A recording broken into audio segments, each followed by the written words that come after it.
ऐसी टीम है जो उन इश्यूज को सॉल्व करती है जिनको कोई मिलिट्री हैंडल नहीं कर पाती। उनके पास बहुत से एडवांस वेपन्स और एक बहुत पावरफुल आर्मी है और इस आर्मी को जनरल हॉक लीड करते हैं। इस टीम के हर मेंबर के पास अपनी ही खास पावर्स और एबिलिटीज हैं। अब हम मूवी का स्टार्ट 1641 में फ्रांस में देखते हैं, जहां एक आदमी को सजा दी जा रही होती है। वो आदमी किंग के साथ धोखा करता है और किंग और उनके एनिमीज को एक ही जैसे वेपन एक ही टाइम में सेल करता था। वो आदमी सजा मिलने पर बहुत गुस्से में था और किंग को भी बहुत बुरा कह रहा था और साथ ही साथ वो सोल्जर्स को ये भी कह रहा था कि मेरा बदला मेरे लोग जरूर लेंगे। इस बात पर सोल्जर्स को गुस्सा आ जाता है और वो फायर मास्क मंगवाकर उसके मुंह पर पहना देते हैं और सजा देते हैं कि अब वो इसी मास्क के साथ कैद रहेगा। इसके बाद मूवी में सीन प्रेजेंट में शिफ्ट होते हैं, जहां हम एक बिजनेसमैन जेम्स को देखते हैं जो एक कॉन्फ्रेंस में अपनी इन्वेंशन को रिवील कर रहा था। उसने एक ऐसा वेपन बना लिया था जो एक टाइम में किसी भी चीज इवन की एक पूरी सिटी को भी डिस्ट्रॉय कर सकता था। उसका ये वेपन रिमोट कंट्रोल था और इस कॉन्फ्रेंस में हम जनरल हॉक को भी देखते हैं, जिसको वो वेपन पसंद आ जाते हैं और वो उससे वो वेपन्स खरीद लेते हैं। सीन शिफ्ट होते हैं और हम ड्यूक और रिपकॉर्ड को देखते हैं, जो जेम्स की फैक्ट्री से वेपन्स रिसीव करने आए थे। उनके पास उस वेपन्स को ले जाने के लिए बहुत सी सिक्योरिटी थी। रास्ते में उन्हें अपनी डेस्टिनेशन तक पहुंचते पहुंचते रात हो जाती है और एक जगह आकर ड्यूक को बताता है कि हमारी डेस्टिनेशन आ गई है, लेकिन वो जगह बिल्कुल सुनसान होती है। ये देखकर ड्यूक घबरा जाता है और जल्दी से सारी सिक्योरिटी को अलर्ट करता है। इतने में ही वहाँ पर एक अजीब एयरक्राफ्ट आता है। वो एयरक्राफ्ट बहुत ही ज्यादा फास्ट होने के साथ साथ उनके रडार्स पर भी शो नहीं हो रहा था।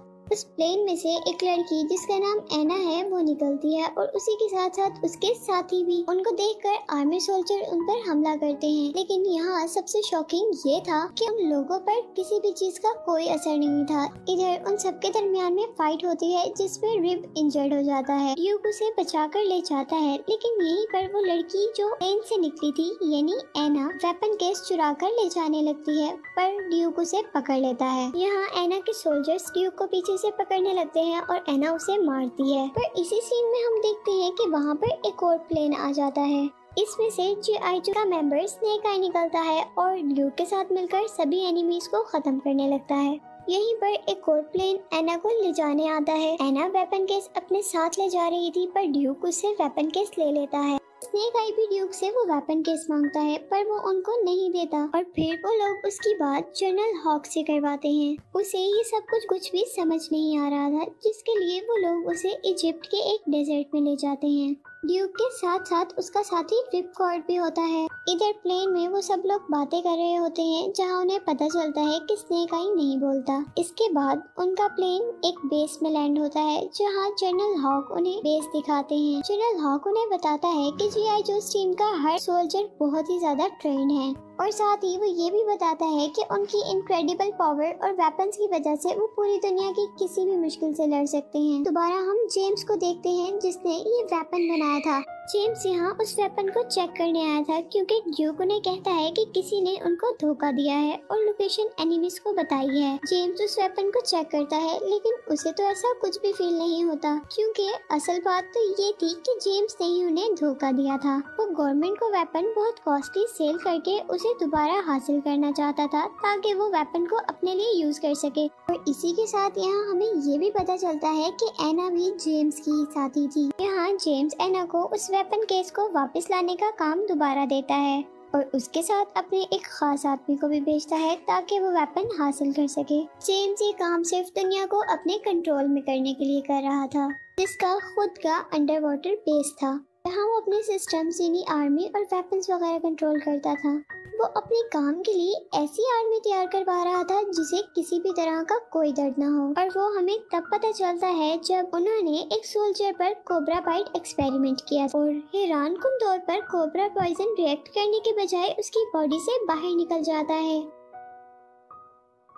यहाँ GI जोस की टीम एना के बारे में पता चला रही होती है। तब ड्यूक उन्हें बताता है कि एना पहले उसकी फियांसी थी और उसका भाई आर्मी में था, पर 4 साल से अब तक उसका कोई राब्ता नहीं हुआ। ड्यूक और रिप दोनों GI जो का हिस्सा बनने वाले थे। उनको कुछ सूट पहनने के लिए दिए जाते हैं जो बहुत एडवांस थे, जिसकी हेल्प से उनकी रनिंग स्पीड भी इंक्रीज हो सकती थी और वो किसी भी किस्म के स्टंट्स और जंप्स कर सकते थे।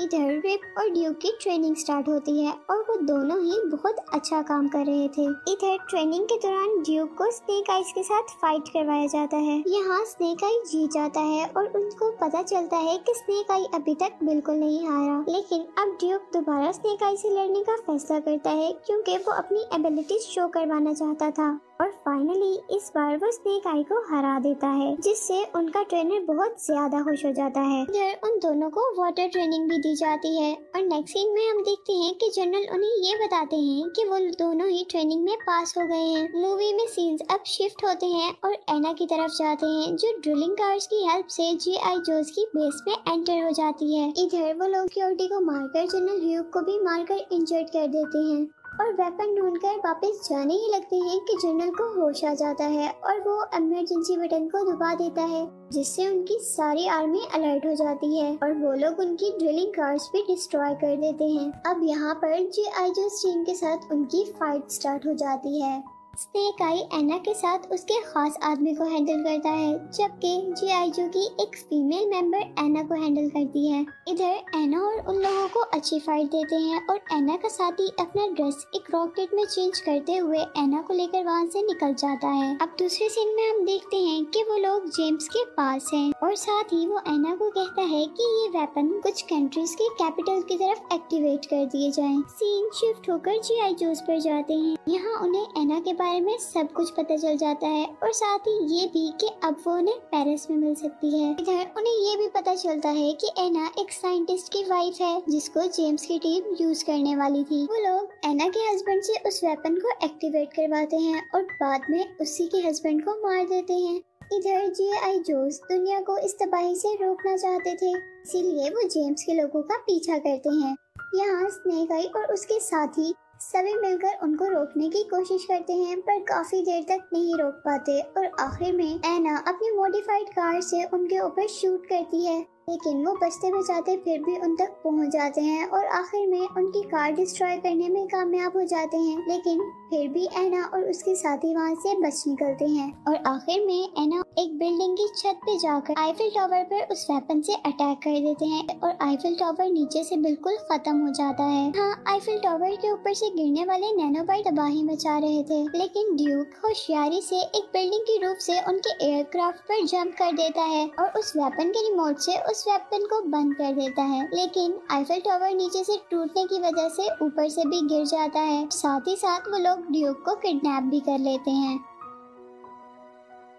जेम्स के मिलिट्री बेस में जब ड्यूक को टॉर्चर किया जा रहा होता है तो हम देखते हैं कि एना को कुछ पुरानी यादें याद आ रही हैं, जिससे हमें अंदाजा होता है कि जेम्स ने उसे भी अपनी पावर से इस काम में लगाया हुआ है। सीन दोबारा G.I. जोस टीम की तरफ शिफ्ट होते हैं, जहां पर उनका एक मेंबर जेम्स के सोल्जर के ब्रेन सिग्नल की हेल्प से उनके बेस का पता चला लेता है और वो लोग फौरन अपनी टीम तैयार करते हुए उनकी अंडर वाटर बेस की तरफ चले जाते हैं, जिसकी हेल्प से G.I. जोस को उनकी बेस के अंदर जाने का रास्ता मिलता है। दूसरी तरफ जनरल हॉक भी सभी सोल्जर्स को अलर्ट कर देते हैं। जेम्स अब सभी बड़ी सिटीज पर हमला करने वाला था ताकि लोग डर जाएं। सीन्स दोबारा G.I. जोस की तरफ जाते हैं, जो उनकी सिक्योरिटी को खत्म करते हुए बेस के अंदर आ जाते हैं। इधर बेस के अंदर उन्हें एयरक्राफ्ट दिखता है। मूवी में दोबारा ड्यूक को दिखाया जाता है, जिस पर साइंटिस्ट चिप लगाने ही वाला था कि वो मास्क उतारकर रिवील करता है कि मैं एना का भाई हूँ, जिसे तुम समझ रहे थे कि मर गया। इधर हम देखते हैं कि जेम्स उन मिसाइल्स को लॉन्च कर देता है, जिनको G.I. जोस बाहर से देख लेते हैं। इतने में ही वहाँ स्नेक आई आकर एक रॉकेट मिसाइल को रोक देता है और फिर हमने जो एयरक्राफ्ट बेस में देखा था उसे लेकर मिसाइल को रोकने के लिए चला जाता है और G.I. जोस के बाकी मेंबर बेस के अंदर अटैक करते हैं और हॉक बाकी आर्मी को बेस के बाहर से अटैक करने का कहता है।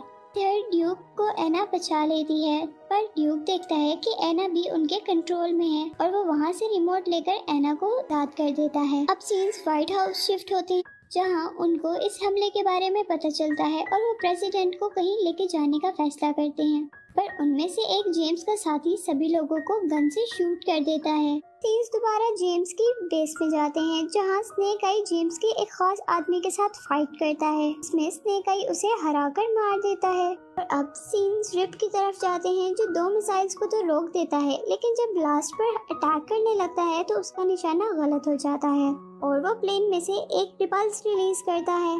जिससे उस वेपन के सारे नैनोबाइट उसके प्लेन पर आ जाते हैं और वो अपने प्लेन को बादलों से बाहर ले जाता है ताकि अर्थ पर कोई डिस्ट्रैक्शन ना हो, और खुद वक्त पर पैराशूट से बाहर आकर उस प्लेन को ब्लास्ट कर देता है। दूसरी तरफ हम देखते हैं कि जीआई जोस ने जेम्स की पूरी टीम को मार दिया है और दुनिया को भी बचाने में कामयाब हो गए हैं, और इसके बाद अब वो लोग नए मिशन के लिए रेडी हैं और मूवी यहीं पर एंड हो जाती है।